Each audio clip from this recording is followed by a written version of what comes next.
Noite linda para vocês acompanhar a notícia para o trabalho. Estou eu aqui com o Guilherme Faustino. Seja bem-vindo, Sofra. doutor. Um prazer. Guilherme Faustino vai falar sobre o direito tributário no cotidiano e como os tributos afetam diretamente a vida das pessoas físicas e jurídicas. O que é o direito tributário na prática e por que isso afeta a minha vida? O direito tributário ele está relacionado com tudo que você faz no dia a dia. Seja você comprar no mercado alguma comida, seja você comprar um carro, comprar uma casa. Quando você vai no mercado, você vai ter ICMS. Quando você compra uma casa, você tem ITBI. Quando você vende uma casa, você pode ter apuração de lucro. É, quando você vem a falecer, essa mesma casa que você comprou e pagou ITBI, os seus filhos vão ter que pagar ITCMD. Então, diversos e diversos tributos que têm relação direta com a vida da pessoa, seja ela uma pessoa física ou seja ela uma pessoa jurídica. Se eu tenho uma dívida de imposto e estou sendo executado, ainda dá para reduzir o tributo e me organizar? Sim, com certeza. O que acontece muito hoje é que existem muitas execuções fiscais, o fisco ele nem sempre faz a cobrança da forma certa, ele não constitui a dívida da forma certa, então tem como você fazer a extinção da execução fiscal propriamente dita, porque às vezes prescreveu o direito do fisco cobrar, ou seja, ele não pode cobrar mais. Ou até mesmo, ele constituiu da forma errada, então ele não poderia ter constituído daquela forma, então você anula e extingue tudo. Né? Hoje, o fisco, né, a política fiscal do governo, tem entendido muito sobre a possibilidade de cobrança de crédito financeiro, ou seja, ele aprova um crédito, depois fala que não era para ter aprovado, e aí quando ele vai propriamente apurar aquele crédito, o contribuinte vai fazer sua defesa, ele remete essa cobrança, né, como crédito financeiro, e é ilegal, né, porque você tem que ter o seu julgamento, você tem que ter apurado aquilo para depois você ser cobrado. Você não pode ter uma cobrança, uma execução fiscal, enquanto você está pendente de julgamento, enquanto ainda está sendo analisado. E tem as possibilidades de prescrição, propriamente dita, né? Quando o fisco já passou aqueles 5 anos dele poder cobrar. Ou até mesmo, né, quando você pode efetivamente fazer uma negociação tributária, onde você faz uma extinção da dívida por pagamento, né, por negociação, só que essa negociação ela pode ter redução de juros, multa e encargos, voltando para o valor original da dívida. Ou seja, por isso que você vai ver como esse ano teve uma negociação do Corinthians com a PGFN, em que se foi reduzido de 1 bilhão para 600 milhões, ou seja, imagina 400 milhões de redução de dívida. Então existe essa possibilidade. A Americanas foi algo semelhante, ela reduziu pela metade a dívida, né? Então a gente está falando ali na casa de bilhões. Então, e isso não é só para os amigos do rei, não é só para os amigos da política, isso é para todo mundo, é a lei geral. Só tem que saber, efetivamente, saber como as regras do jogo funcionam e aplicar ela na prática. E se eu ganho bem, mas tenho muitos gastos, como eu posso pagar menos impostos legalmente? O que acontece muito hoje é aquele empreendedor, né, a pessoa física que ela trabalha, levanta cedo, dorme tarde, está trabalhando no dia a dia e ela não tem um certo controle sobre as suas questões financeiras. Então, o que que acontece? Dando exemplos práticos, o caso sempre do marceneiro, né, que é aquela pessoa que ela tem muita matéria-prima que ela tem que comprar, ou serralheiro, enfim, isso se aplica a todas as profissões, mas eu vou usar essa como exemplo. Você gasta muito, né? Você, como marceneiro, compra muito material, seja tinta, madeira, ferro, prego. E aí, quando você junta, por mais que ele tenha entrado na conta dele 100 mil reais, não é 100 mil que tem que tributar, porque desses 100 mil, geralmente, pelo menos 50%, 60% é custo, né? Então, e esse custo, ele pode ser abatido para você não pagar imposto sobre esse valor. Ou seja, de vez em você pagar sobre 100 mil, que é o que entrou na sua conta, você vai pagar sobre 50. Só que para fazer isso, a pessoa tem que ter um controle, ou seja, vai ter o controle de quanto que gastou de madeira, de ferro, vai pedir nota fiscal de tudo, guardar. Você faz a sua planilhinha, coloca, eu gastei, investi tanto nos materiais, e efetivamente entrou tanto na minha conta. Você faz um abatimento entre as duas e dá o seu resultado final, onde você pode pagar só sobre aquela base. E hoje, como teve a lei de imposto de renda, né, que foi mudada, a isenção de imposto de renda vai ser R$ 5.000. Ou seja, se você anualmente, vamos supor, de R$ 100.000 que entrou na sua conta, 40 mil foi custo, você tem que tributar os 60. Só que hoje, R$ 60.000 entra na isenção. Então, você sai de uma tributação ali de 20% a 27% para ser isento de imposto de renda. Então, existem muitas formas, de forma lícita, de forma organizada, você ter uma redução tributária efetiva como empreendedor ou como empresário, né? Dependendo da pessoa, vale a pena ela abrir uma empresa, porque aí, dependendo do valor, já não o tributo ainda vai ser alto, né? Se triplicar, quadriplicar esse valor, é melhor você ter uma empresa, porque aí você vai efetivamente pagar sobre 5, 6, 15%, a depender da sua atividade, a depender do seu faturamento, e isso é só com uma análise mais concreta.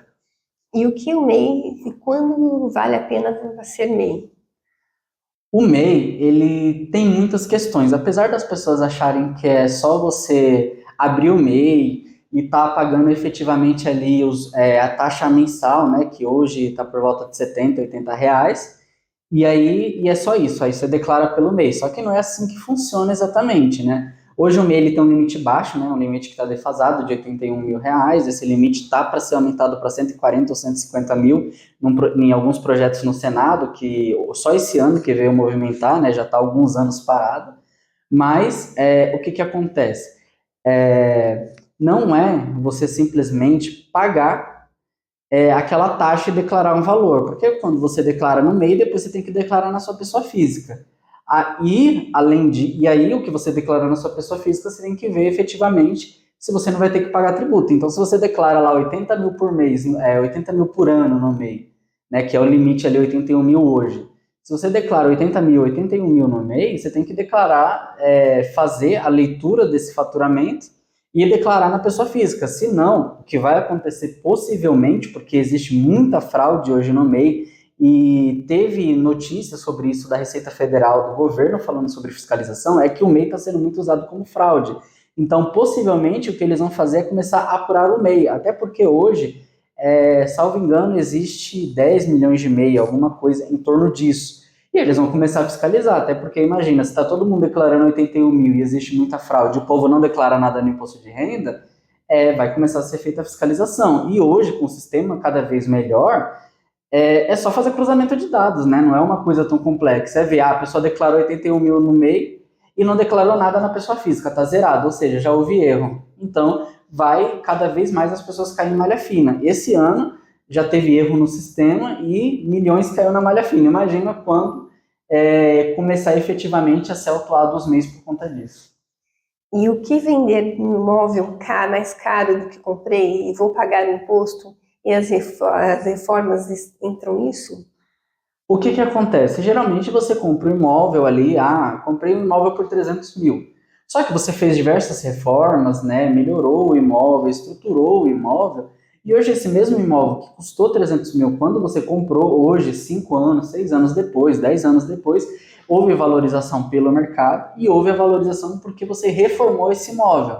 Então, o que acontece? Quando você for reformar o imóvel, desde que não seja marcenaria, né, deveria entrar, mas aquela marcenaria de imóveis planejados, mas não entra. A menos que você faça a marcenaria, né, com os pedreiros, que eles fazem concreto, piso, faz aquela estrutura metálica e concreto, então essa pode. Só que aí o que você tem que fazer? Quando o seu pedreiro, quando a empresa for fazer essas mudanças, essa reforma, ou quando você comprar material de construção, você tem que pegar efetivamente a nota, você ter esses comprovantes, ter toda essa juntada, porque, vamos supor, o seu imóvel de 300 mil, que foi o exemplo que eu dei anteriormente, hoje você vai vender por 500. Só que desses 500, 100 mil foi o que você colocou dentro do imóvel através de melhorias e de reformas, né? Que estejam dentro da lei, que sejam fixadas ao imóvel. Não é aquilo que você pode tirar, tipo o exemplo da marcenaria, porque simplesmente você tira do imóvel. Agora, aqueles bens como piso, pintura, construção propriamente, fazer sacada, essas coisas que estão ligadas diretamente ao imóvel, né, esses que são os exemplos que eu dou agora, você pode usar como abatimento da base de cálculo, ou seja, se você gastou 100 mil em tudo isso, o imóvel valia 300, já tem 400. Então, você não vai tributar na hora da venda os 200 que faltou, né? Porque a Receita vai falar, não, você comprou por 300, você vai tributar 200, que é o que a maioria faz. Só que quando você tem essa organização, de vez de você tributar efetivamente esses 200 mil, que foi o lucro da operação, você vai tributar 100, porque o lucro não foi 200, o lucro foi 100 porque eu fiz reforma, eu fiz melhoria. Então, você sai de, que é 15% imposto, né, de 15% a 22% do imposto de renda sobre lucro, da venda de imóveis, você vai tributar 15%, ou seja, a gente está falando aí, de vez você ter uma tributação de 30 mil, você ir para uma tributação de 15. Então, há uma efetiva redução tributária muito grande, muito significativa. Bacana, bacana. E clínicas médicas e odontológicas conseguem economizar imposto como? O que que acontece? As clínicas médicas, elas, em 2007, né, 2007 a 2009, teve um julgamento que trouxe o direito delas tributarem igual aos hospitais, né? Os hospitais, eles, quando você está no lucro presumido, você tributa sobre 8% e 12%, respectivamente, do imposto de renda e da CSLL, e as clínicas médicas sempre tributaram, né, e as clínicas odontológicas também, a 32%. Isso a gente está falando ali de uma diferença tributável que chega a 70%, né, em alguns casos. De 60% a 70%, vai variar de caso a caso, mas mesmo assim 60% a 70% é muita coisa para um empresário que hoje atua com margens baixas, o governo sempre tributando cada vez mais, então é importante você se planejar. A redução tributária é o que a gente diz por equiparação hospitalar, que é quando você fala que a sua clínica ela é equiparada aos hospitais e por isso ela tem direito. As clínicas médicas já é consolidado que elas têm direito à equiparação, quando elas não prestam serviço de meras consultas, porque tem clínicas hoje que só fazem consultas. Mas as clínicas que têm direito são aquelas que fazem exame de sangue, radiologia, tomografia, ressonância, cirurgias, procedimentos médicos, né, tudo que não seja consulta. As clínicas odontológicas, por sua vez, o direito foi dado somente em 2017. E, apesar disso, de ter sido reconhecido o direito, e desde então as pessoas têm sido feita essa possibilidade de equiparação para as clínicas odontológicas, entrou agora em julgamento de novo no Superior Tribunal de Justiça, no ano passado, em 2025, no final do ano aproximadamente, para ver se efetivamente eles têm direito. Mas tem direito. A questão ali que vai ser discutida é quando você pode, né? Porque estava um monte de gente fazendo, né? As clínicas médicas não podem consulta, e além disso, as clínicas odontológicas têm vários procedimentos que você não faz num hospital. E as pessoas estavam fazendo isso. Agora, o Superior Tribunal de Justiça, mais conhecido como STJ, ele vai decidir efetivamente o que pode, quando pode, porque já existe aproximadamente 80 julgados no STJ, a divergência de quando pode e não pode. Então, eles vão unificar esse entendimento, porque um dos tribunais fez um julgado, né, fez uma uniformização falando que não pode, só que o STJ já falou que pode em várias decisões. Então, agora a questão é uniformizar para falar quando pode ou não pode, para a clínica odontológica, para a clínica médica já está ok, e a gente segue vendo essa novela que vai ter esse final esse ano, provavelmente. Apresentando doença grave, ainda precisa pagar imposto de renda? Quando a pessoa física, né, aposentada, tem a doença grave, tem essa moléstia, que geralmente mais conhecida como os câncer, ou até a monocolia, quando você tem cegueira em um dos olhos ou nos dois olhos, enfim, quando você tem uma doença grave que está na lei de imposto de renda, você tem direito à isenção de imposto de renda sobre a aposentadoria efetivamente recebida ou a pensão. Ou seja, se você tem uma moléstia grave, como câncer, né, ou está listado ali, a gente tem diversas doenças que estão listadas, você tem direito à isenção. Então, por exemplo, quem recebia mais de 2.800 ano passado, ou mais que esse valor nos últimos anos, ou a pessoa que a partir de agora, com essa lei de imposto de renda, que receber acima de 5 mil e tiver a doença grave, pode requerer a isenção de imposto de renda justamente para você não pagar tributo. Tem gente, muitas vezes, que recebe sim, antigamente, né? Recebia 5, 6, 7 mil reais e ficava pagando 20% de imposto de renda. Só que você pedia a isenção e a restituição do que foi pago. e agora é efetivamente de quem pagar acima de 5 mil, se tiver a doença grave, for pensão, for aposentadoria, você tem direito. A renda de aluguéis ou de salário, você não tem isenção, você só tem sobre aposentadoria ou pensão. E a reforma tributária Simples Nacional vai mudar? Pequenas empresas vão pagar mais? O que acontece? Hoje você tem como se fosse um nevoeiro, uma cortina de fumaça sobre o que a gente fala, se vai melhorar ou não, se vai ter uma efetiva redução tributária das empresas com a reforma tributária.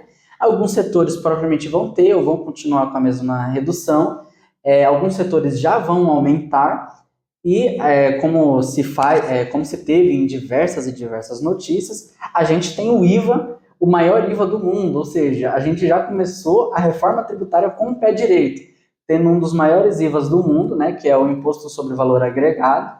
Então a gente já começou da forma errada, digamos.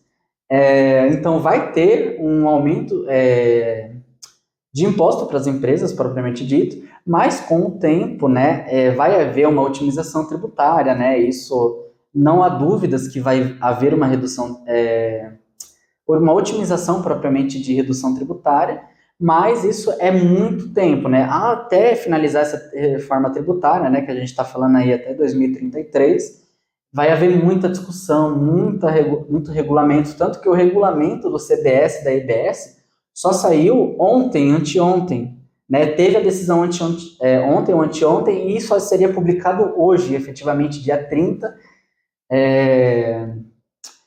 de abril. Então, há muito ainda o que se fazer, ao que se discutir com a reforma tributária, né? Mas, com certeza, as pequenas empresas e o Simples Nacional serão os mais prejudicados, porque as empresas grandes, né, elas vão querer propriamente que as empresas sejam sempre pelo lucro real, porque você dá direito a crédito, enquanto o Simples não dá direito a crédito. Então, por isso que foi feito aquele Simples Nacional, para você ter um cálculo por fora, que aumenta muito a tributação, né? E só que isso dá direito a crédito para as empresas, então você tem que se adaptar, justamente vendo com seus fornecedores, vendo com o seu consumidor final, para ver o regime que eles estão, se eles querem crédito, se eles não querem, para você fazer o seu planejamento tributário, né? Hoje vai efetivamente depender muito disso, dessa análise total que você tem que se fazer de onde vem o seu produto e para onde vai, para você ver qual que é a melhor forma de você fazer o seu planejamento tributário. Falando sobre reforma tributária aqui, como falei com o Guilherme Faustino, seja bem-vindo, Guilherme. Muito obrigado. Você faz como para entrar em contato com você e saber outras informações? Qual o seu WhatsApp? Meu WhatsApp é 11 954 08 40 13, né? Eu tenho as minhas redes sociais, como advogado Guilherme Faustino, e também, quem precisar, é só comentar no vídeo, falar com a senhorita Regina, e a gente fica à disposição. Foi um prazer ter recebido você aqui, agradeço o estado das câmeras. Tchau! Tchau, tchau!